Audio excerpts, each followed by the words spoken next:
Son buzul çağı sona erdiğinde toprak ısınmış ve bereketini sunmaya başlamıştı. İnsan avcı toplayıcı ataları gibi beslenmek için günlerce yürümek zorunda kalmayacaktı.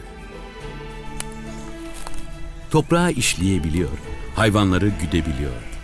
Evcilleştirme, göçebe hayatı tamamen terk etmesine neden oldu. Nüfus hızla artmaya başladı. Bu, tarihte tarım devrimi olarak adlandırıldı. Avcı toplayıcı atalarımız eşit bir yaşam sürerken, tarım devrimi sosyal değişimi de beraberinde getirmişti. İnsan özgürlüğünü tarımsal ve hayvansal ürünleri yetiştireceği sistemle ikame etti.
Günümüzde sayıları yaklaşık olarak 200 bini bulan çiçekli yabani bitki türü mevcuttur.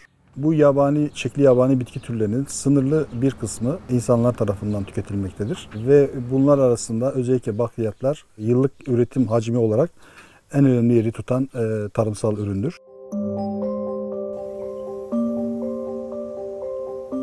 Bugün yılda 75 milyon ton üretilen baklagiller, sürdürülebilir dünya gıda güvenliği için hayati öneme sahip.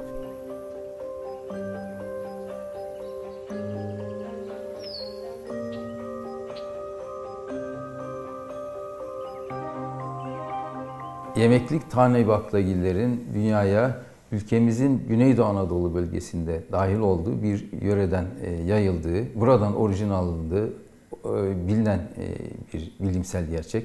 Nohut özellikle Güneydoğu Anadolu bölgesindeki bir yabani akrabasından günümüze kadar ulaşmıştır ve dünyaya yayılmıştır. Benzer şekilde mercimek de yine Güneydoğu Anadolu'da bulunan bir yabani akrabasından türetilmiştir, kültüre alınmıştır ve günümüze kadar getirilmiştir.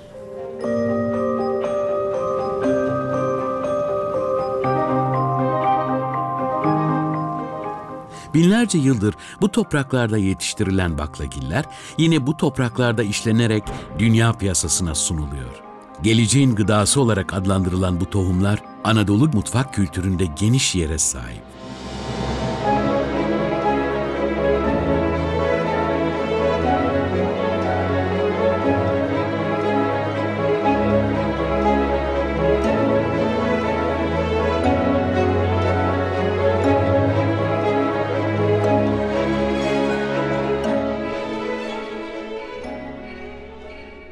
Baklagiller her zaman önemli bizim mutfağımızda. Anadolu toprakları zaten mercimeğin, bezelyenin ve nohutun ana gen kaynakları, gen merkezleri. Dolayısıyla bu topraklarda hep yenmiş bu son 10 bin yıldır domestike edilerek yani evcilleştirilerek kullanılmış mutfağımızın temel ürünlerinden. Dolayısıyla hem protein hayvandan alamadığımız bitkisel proteini almışız. Yanına da buna bir ot eşlik ediyorsa çok dengeli, çok sağlıklı bir beslenmeyi yaratmış kadınlar.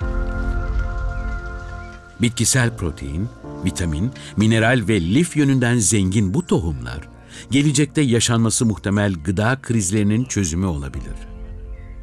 Tüketim şekilleri, ülkelerin geleneklerine göre farklılık gösteren yemeklik baklagiller, 2 milyardan fazla insanın protein kaynağı.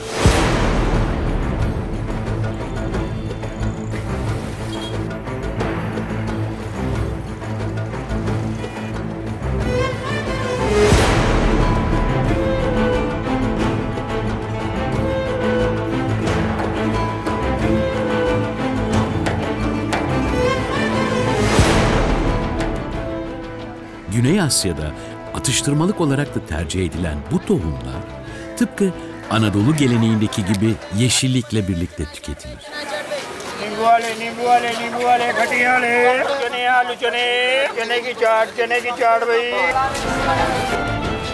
İnsan beslenmesinde bitkisel proteinlerin %22'si ve karbonhidratların %7'si yemeklik tane baklagillerden sağlanır. Bu nedenle baklagiller temel besin grupları arasında yer alır. Hindistan ve Pakistan, dünyada en fazla nohut ekim alanlarına sahip ülkeler arasında. Hayvansal proteine göre ulaşılabilir fiyatlar bu tohumların tercih edilmesinin en önemli nedeni. Zengin besin değerleri sayesinde uzun süre tok tutan baklagiller, giderek artan nüfusu doyurabilecek üretim potansiyeline sahip. Bu potansiyeli ilk keşfedenler avcı toplayıcı atalarımızdı. Neolitik atalarımız günümüzden 10.000 yıl önce doğadan topladıkları baklagilleri evcilleştirmeye başladı. Evcilleştirmenin ilk izlerine Güneydoğu Anadolu bölgesinin de içinde olduğu bereketli Hilal adı verilen bölgede rastlandı.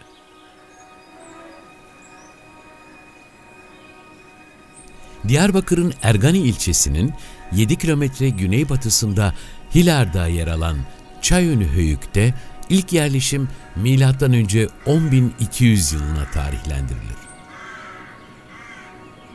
Çayönü, yakın doğudaki en uzun süreli, hatta kesintisiz tabakalanma veren bir çanak çömleksiz Neolitik höyük. Ki bu kadar kesintisiz tabakalanma veren ve kendi içinde de bütün mimari gelişimlerini gösteren şu ana kadar başka hiçbir yerleşim yok. Bu ne Kuzey Mezopotamya'da ne de Levant bölgesinde.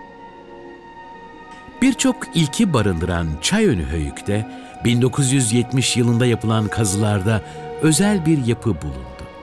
Zemindeki kot farkı sadece 1 santimetre olarak ölçülen terrazzo zemin kaplaması, arkeologların zihnindeki Neolitik algısını değiştirecekti. Açığa çıkartılan yapı yaklaşık 110 metrekarelik bir yapı. Islak zeminli olan mekanlarda, tuvalet ve banyo gibi mekanlarda zeminin yalıtılması için daha önce seramikten önce kullanılan bir yöntem bu. Bir kere çok gelişkin ama maalesef ki içi çok temiz. Çünkü Çayönlü aileler özel yapılarının bir ruhu olduğuna inanıyorlar ve onu da yapıyı kullandıktan sonra gömüyorlar. Gömünce de tertemiz bırakıyorlar tabii. Bu da tarihlendirme yöntemi açısından sıkıntı yaratıyor. Ama neyse ki bu bir mimari verildeki bir avantajla sayesinde Neolitik olduğu netleşmiş ve o zamandan beri de Çayönü'nün en ekstrem, en özel yapılarından bir tanesi. Arkeolojik kazılar Çayönü toplumunun doğal çevre kaynaklarını bolca kullandığını ortaya koyuyor. Toplum yaşadığı çevreyi öyle çok benimsemişti ki mevsimsel taşkınlara rağmen burada kalmaya devam etti. Doğal afetlerden korunmak için evlerin zeminini yükselterek ızgaralı yapı stilini geliştirdi.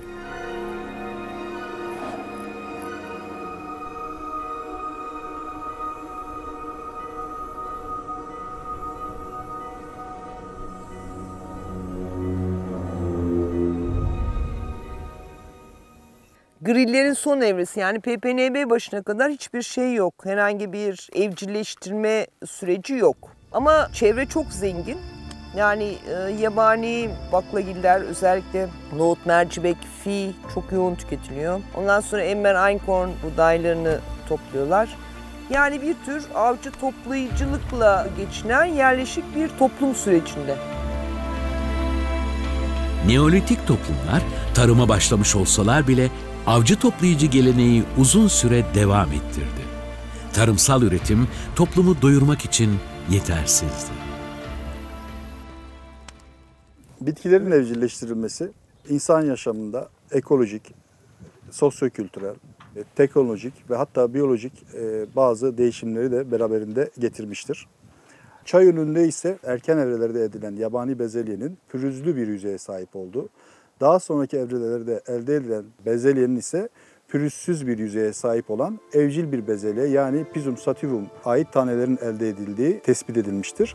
Arkeobotanistler işte bu bahsettiğim morfolojik ve biyometrik değişimlerin aslında bir evcilleştirmenin yaşandığının kanıtı olarak kabul etmektedir.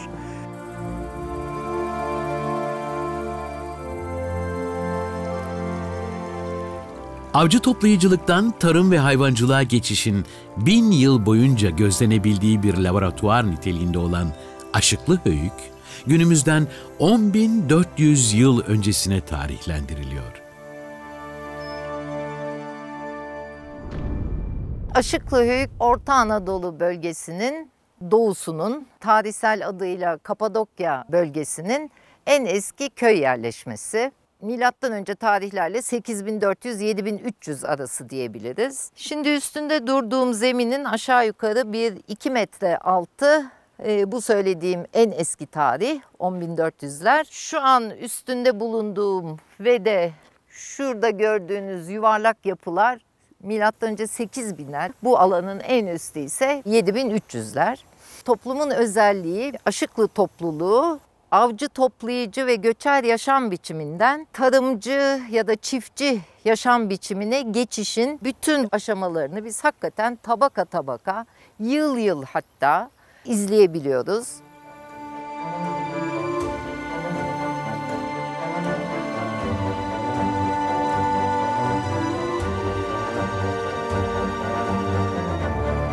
Volkanik bir bölgede yerleşen Aşıklı toplumu, zengin ham madde kaynaklarına sahipti. Höyük'ün yanından geçen Melendiz Nehri sayesinde bölge bitki ve hayvan çeşitliliği açısından zengindi. Milattan önce 8400'lerde nehir kıyısına yerleşen toplum saz örgü mimariyle geçici barınaklar yaptı. Ardından güneşte kurutulmuş kerpiçle inşa ettikleri oval planlı yapılara geçti. Milattan önce 7900'lerde başlayan kültür katlarında ortaya çıkan dörtgen mimari planlı yapılar bir ya da iki odalı. İçlerinde ocak ve mezar çukurları dikkat çekiyor. Binalar dar koridorlarla birbirinden ayrılıyor. Ocaklar ve atık alanlar toplumun tüketim alışkanlıklarına dair ipuçlarını barındırıyor. Aşıklı toplumunun tarımsal faaliyetlerine ilişkin bilgiler yüzdürülen topraktan su yüzüne çıkıyor. Burada suda yüzdürme yapıyorum. Toprakları yıkayıp bitki kalıntılarını çıkarıyorum. Çünkü bitki kalıntıları tahmin edersiniz çok küçükler ve kazı esnasında bunları ayırt etmemiz, toplamamız mümkün değil.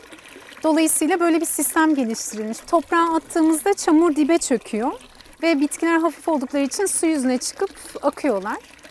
Kazılan her bir birimden, arkeolojik bağlamdan biz örnek alıyoruz. Tüm bitkileri ayıklamaya çalışıyoruz. Ve her yerden aldığımız örnekler bize bitki tercihleri, bitki üretimi, tüketimi hakkında veri sağlayabiliyor.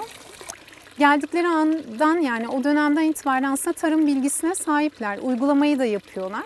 Tarım ürünleri olarak seçtikleri buğdaylar var. Onun dışında bakliyatlar var. Bunlar arasında biz mercimek, bezelye, karaburçak ve nohut tespit ettik.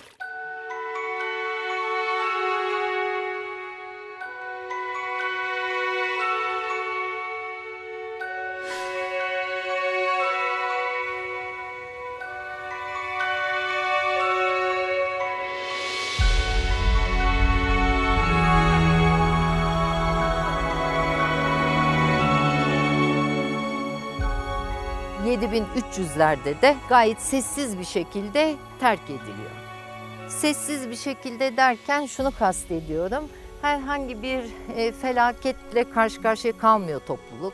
Yani bir volkan patlaması, sel gibi herhangi bir fiziki bir etki yok. Yani şu anki düşüncelerimiz ve veriler ışığında biz bunu doğrudan sosyal nedenlere bağlıyoruz. O sosyal neden de bu geçiş sürecinde yani tarıma ya da hayvan evcilleştirmeye geçiş sürecinin başarıyla sonuçlanması.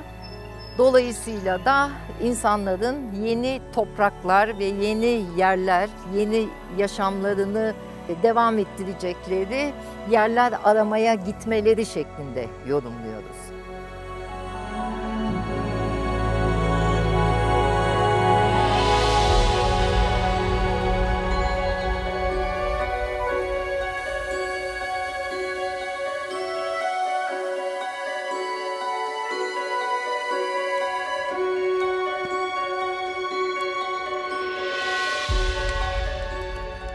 Köyler büyümüş, ihtiyaçlar artmıştı.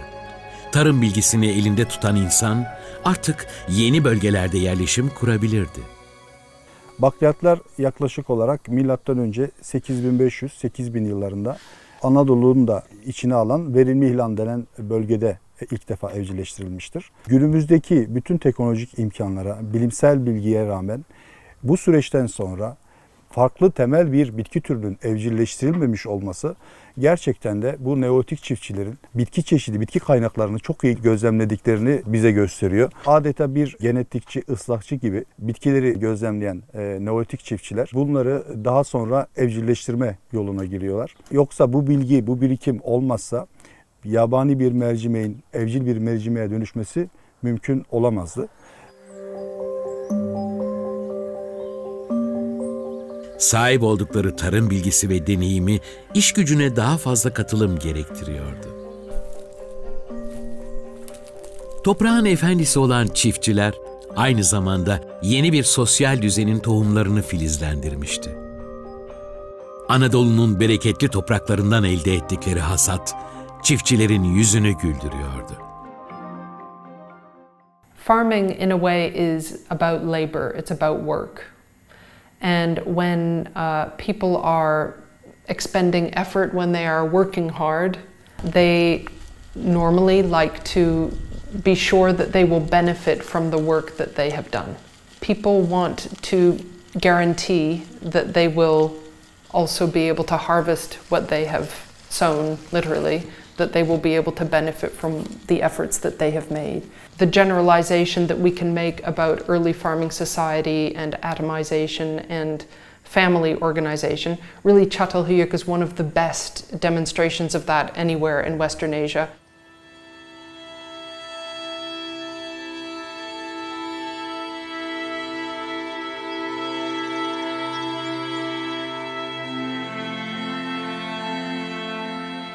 Orta Anadolu'da Konya Ovası'ndaki en önemli yerleşmelerden biri de Çatalhöyük. Tarım ve hayvancılıkla uğraşan Çatalhöyük toplumu 4 mevsim boyunca aynı yerde yaşıyordu. Bu da çevredeki tarlalarda tarımsal faaliyetler yürütmelerine olanak sağlamıştı. Mevsimsel değişimler hasat edilen ürünün saklanmasını gerekli kılacak ve böylece insanlar evlerin içinde silolar kuracaktı.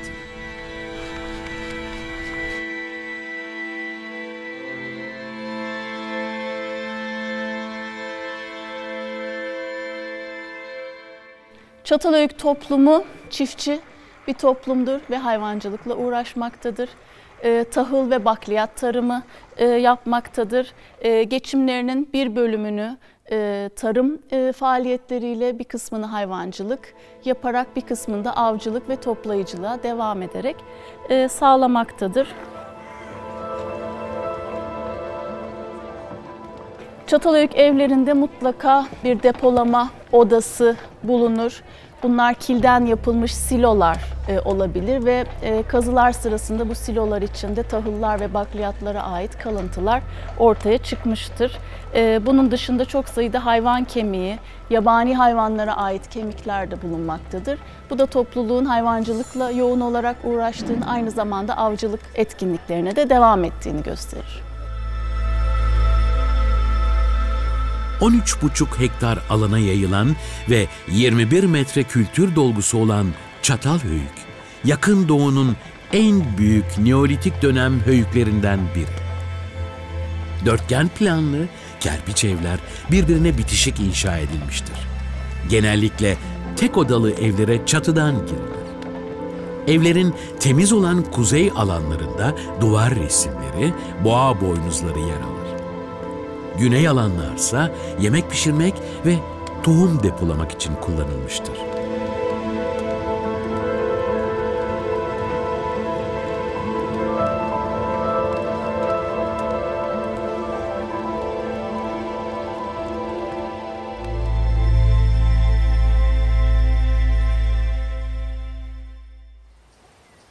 Çatalhöyük actually has greater reliance on plants, which may be because it's a more full agricultural site. You grow, well, it's cereals or legumes or something like that. You get this big harvest of seeds, And then, of course, if you store them correctly, you can keep them going all the way through the window. So storage, I mean farming, especially the production of legumes and cereals, gives you a fantastic storable source of food that gets you through through those times. And of course, you can move as well.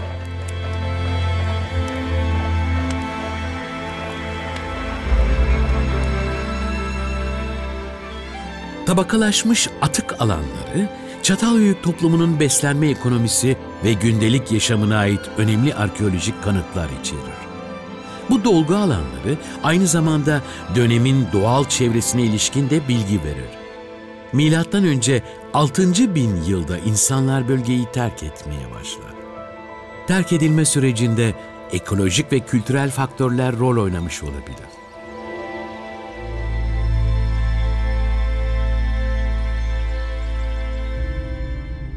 Milattan önce 4000 yıla gelindiğinde otorite ve güç sahibi bir sınıf Anadolu'daki ilk şehir devletinin temellerini atmıştı. Zaman içinde Mezopotamya'da tarımla birlikte hiyerarşik bir düzen doğmuştu. Ama erken devlet sistemine ilişkin ilk izlere Arslantepe'de rastlandı. Sınıfsal farklılıkların yaşam şeklini çerçevelemesi ilk olarak Malatya'nın Arslantepe höyüğünde gerçekleşecekti. Milattan önce 3600-3500 yıllarına tarihlendirilen tapınak, devlet sisteminin başladığı ilk yapı olarak kabul edilir.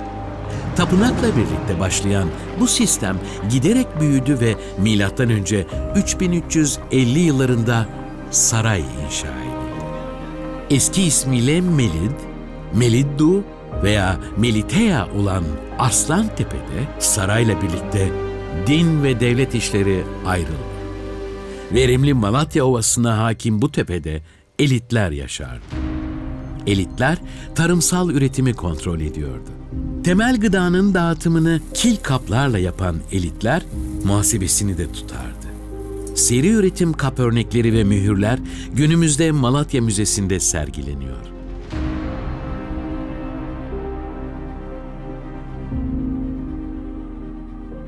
Of course, they had metals, they had other products, but I think the real basis of wealth in this period was food, was the control of agriculture. We found some seeds in the palace area, but not many, because I think they were already processed, like flour or bread or other things. And so they redistributed all this food stuff in small bowls that were like dishes for giving food to the people.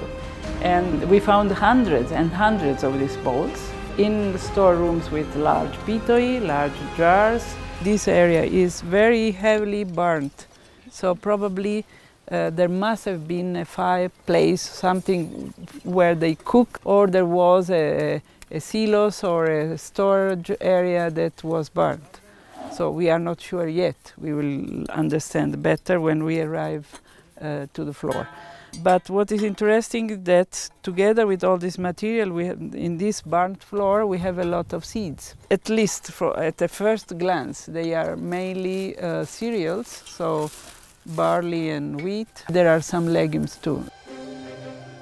Kazı alanından çıkan toprakta kuru eleme yöntemiyle yapılan analizler sayesinde Arslantepe'nin tarımsal ekonomisi hakkında önemli bilgiler elde edildi. Arslantepe de Türkiye'de arkeobotanik araştırmalarının yürütüldüğü en eski yerleşmelerden biri. 77 yılında Maria Folieri bu bölgenin iklimsel olarak kuru olmasından dolayı elde edilen arkeobotanik buluntuların suyla temasında parçalandığını görüyor. Kendisi kuru elek yöntemini başlatıyor. Toprak eşit miktarda örneklem elde edecek şekilde bölünür. Bu örneklemler farklı ölçülerde eleklerde elenir. And we go picking again. So if we see charcoal or if we see seeds, there, I have one here. So this is a legume. Yeah. Okay, and there they go. Arkeolojik buluntular Kalkolitik dönemde baklagillerin ticari ürüne dönüşmese de Arslantepe'de tarımının yapıldığını ve tüketildiğini gösteriyor. Besin kaynaklarının yönetimine ve insan işgücüne sahip elitler, karmaşık ve layık bir yönetim sistemini yürütüyordu. Bu adeta geleceğin habercisi niteliğinde bir sosyal dönüşümdü. At the end of this period, the palace was burned by a very big fire. And we don't know who put this fire, which was the reason, but I think it was not an earthquake, it was not an accidental fire, because the palace was never reconstructed again. So this system finished forever. And on top of the ruins of the palace, we found first a village of pastoralists, and immediately afterwards a village of agriculturalists, so common people that appropriated the site. So I think that something very big happened. Tarımsal ekonomi, tıpkı Neolitik dönemde olduğu gibi Kalkolitik dönemde de toplumsal, siyasal ve kültürel değişimlerin fitilini ateşlemişti. Anadolu'da başlayan tarım, küresel bir model haline gelecek ve çiftçi toplumların göçüyle sınırları aşacaktı. Kırklareli'nin bulunduğu yer Trakya gayet kritik bir yer çünkü Anadolu'dan gelen çiftçilerin, Anadolu'dan gelen bilginin en temel aktarım yolu üzerinde. Yani iki kıtanın birbirine değdiği yer, temas noktası birbirine öpüştüğü yer. Bütün tahıllar, ise temelde buğday, arpa, mercimek, baklagillerdir. Bunların hepsi buradan gitti. Başka yolu yok çünkü başka yerde yabani ataları yok. Bu kesin. Arpa tarımının çekirdeği, Neolitik'in çekirdeği de burasıdır. Burası dediğimiz zaman sadece tek başına aşağı yukarı anlamak doğru değil. Bütün Trakya, bu da Bulgaristan tarafı da dahil olmak üzere. Burası arpaya giden tarımın çekirdeğidir. Kazılarda bulunan çanaklar, bölgede sulu aş kültürünün hakim olduğunu, yemek kültüründe bakliyat ve sebzelerin yer aldığını gösterir. Anadolu'nun yarı kurak bölgelerinden aşağı Pınar'a göç eden çiftçiler, bölgeye kısa sürede uyum sağlamıştı. Ormanlık ve sulak bir alanda beraberlerinde getirdikleri tohumları ektiler. Bölgenin zengin hayvan varlığından faydalandılar. Aşağıpınar halkı yaşadığı doğal çevreye uygun bir yaşam modeli geliştirdi.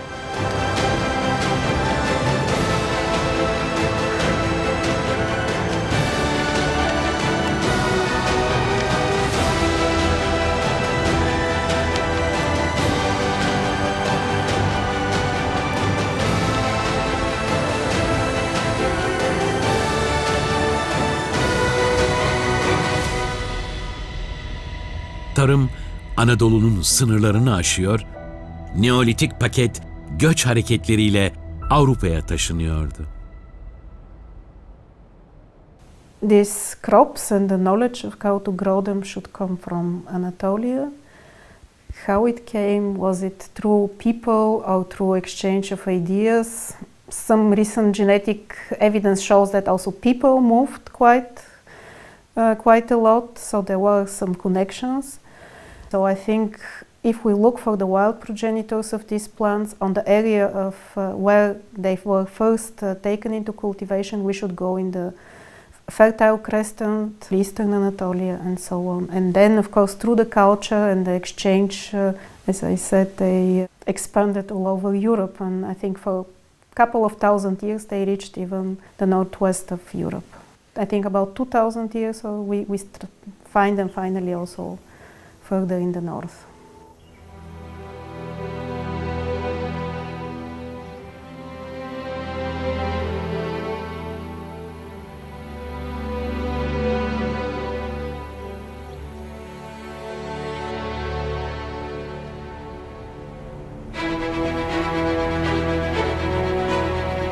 Anadolu'nun güneyinde bugün Mersin'de kazılmakta olan Yumuktepe Höyüğü, arkeologlara Neolitik paketin denizleri aştığının ipuçlarını veriyor.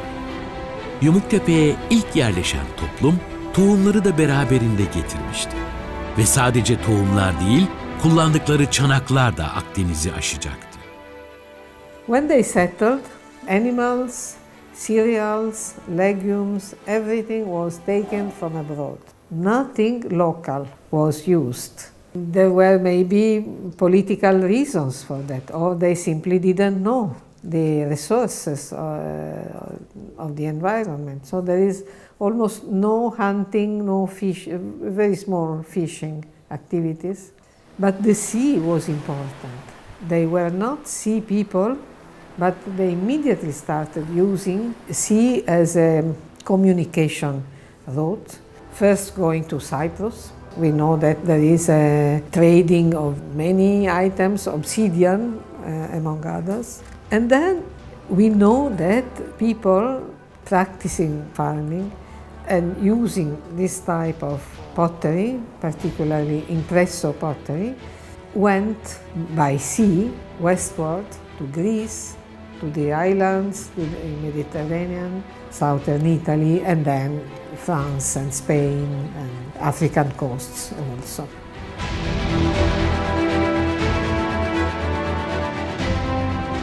Arkeolojik bulgular, Kalkolitik dönemde Mısır'ın Anadolu ve Levant bölgesiyle kültürel bir temasının olduğunu doğrular nitelikte. So the Nile Delta actually remained quite long in the hands of the hunter-gatherers. Also because of the special environmental setting, because it is a wetland area, a dynamic environment, so the people relied more on these aquatic resources which are available there. Quite a late time, corresponding probably to the end of the Chalcolithic in Anatolia, they adopted agriculture when it was also possible, easier to have some fields. And the agriculture is very similar, or the crops which we find, also the pulse is very similar with what we find in the Levantine areas, so Syria and Israel. Also many of the weeds accompanying these crops are the same. And the main pulses which we find there are also the pea, the lentil, and sometimes also bitter veg occurs. Mısır, nohut, mercimek ve bezelye dışında bakla da yoğun olarak tüketilir. Artan nüfus, değişen alışkanlıklar ve hayvansal proteinin pahalı olması baklagil tüketimini artırıyor. Günümüzde tarımsal arazilerin Nil Vadisi ile sınırlı olduğu Mısır, baklagil ihracatımızın pazarlarından biri.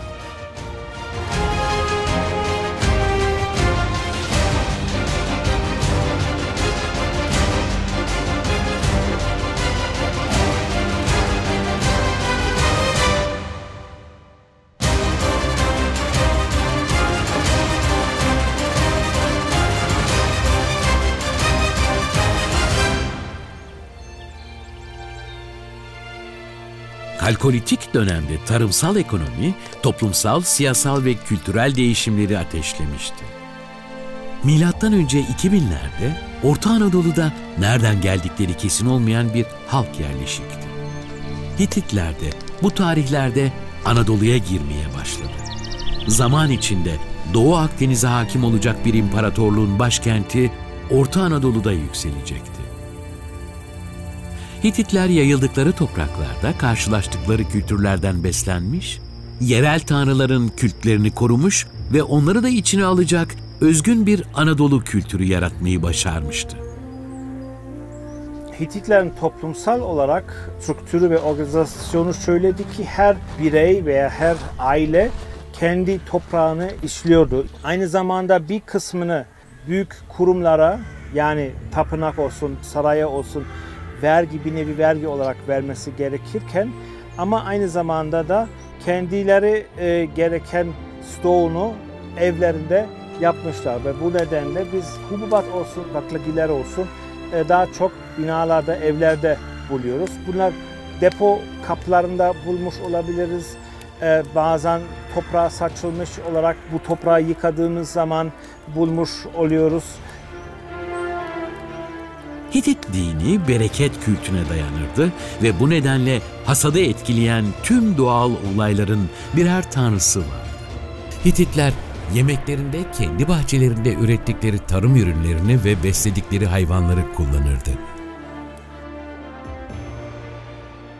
Hititler bunu bildiğimiz kadarıyla ve metinlerden anladığımız kadarıyla çok farklı yöntemlerle hazırlıyorlardı. Yani hem mesela kavurup yiyebiliyorlardı, hem de bir tür ezme yapıp püre haline getirip süt katarak veya yoğurt katarak yarım katı bir çorba haline getirilebilirdi. Özellikle baklagiller, nohut özellikle ön plana çıkıyor.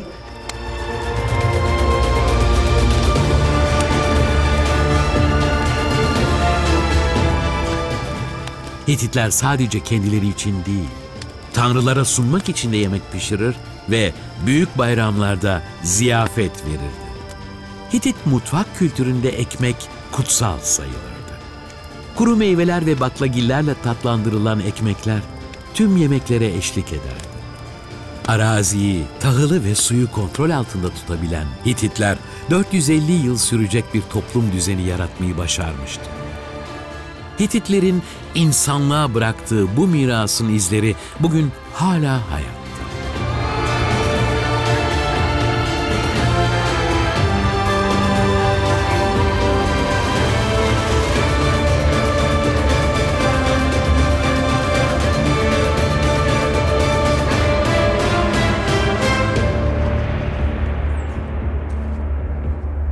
Kolay gelsin. Mehmet, çok açma, böyle dursun. Bir fotoğraf çekelim. Tamam. Ondan sonra bunu alırken biraz daha derinden almak icap edebilir. Yoksa kırılabilir. Kolay gelsin. Ne yaptınız? Temizledik içine. Çıkartabilirsiniz.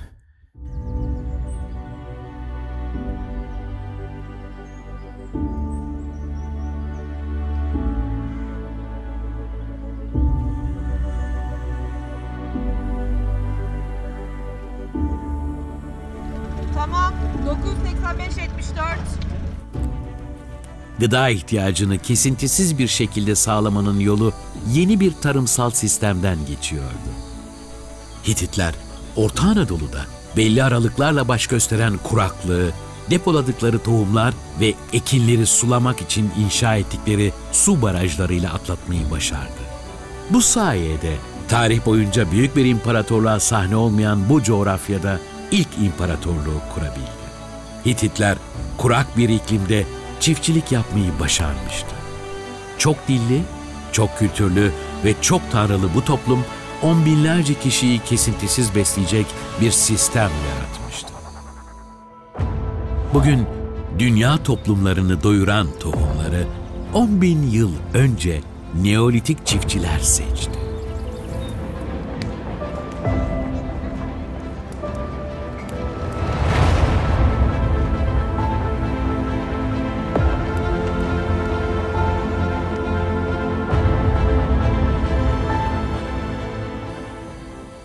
Günümüzde dünyada 78 milyon hektarlık tarım alanında yıllık 75 milyon ton baklagil üretimi gerçekleştiriliyor.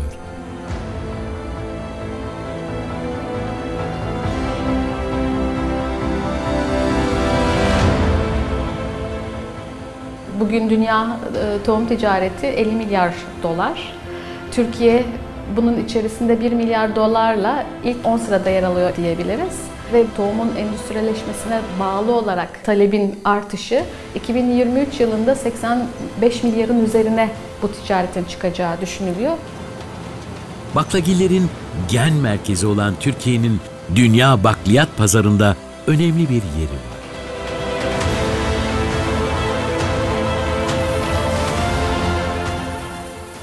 Günümüzden 6.000 yıl önce dünyada 30 milyon insan yaşar. 2050'de 9 milyarı aşacağı öngörülen dünya nüfusunu sürdürülebilir tarım uygulamalarıyla doyurmak, gelişmiş teknolojik imkanlara rağmen mümkün olmayabilir. Bakliyat dediğimiz gibi önemli bir protein kaynağı insan için. Tabii bakliyatın çok daha fazla özellikleri de var. Ben buna çevreci özelliği diyorum. Çünkü bakliyat çok az karbon salınımına sebep oluyor. Havadaki serbest azotları canlılar kullanamazlar. Fakat bunu bakliyat havadan alıp toprağa veriyor. Böylece gübre kullanımı azalıyor. Dünyada en az su isteyen ürünlerden biri olduğu için de bakliyat üretimi pek çok ülkede desteklenmektedir. Türkiye'de nadas alanları önemli bir biçimde bakliyat alanlarına çevrilmesiyle birlikte bir üretim artışı oldu. Dünyada da bu trend çoğaldı. Artık çiftçiler önce bakliyatı ekip rotasyonlarında bakliyatı bulundurarak daha sonra elde edecekleri hububattaki verimin artışını da göz önüne alıyorlar. Ve böylece bakliyat hem çevre anlamında, insan tüketimi anlamında hem de geleceğin tüketim aracı olarak çok önemli bir noktaya geldi. Bakliyatlar, çevreye duyarlı üretimi, besin değeri ve yaygın üretim potansiyeliyle küresel gıda sorununun çözümü olabilir. Bakliyat, tarımı ve gıda endüstrisini değiştirebilecek güce sahip. Gıdanın geleceği, bu tohumların ilk evcilleştirildikleri topraklarda, Anadolu'da yazılıyor.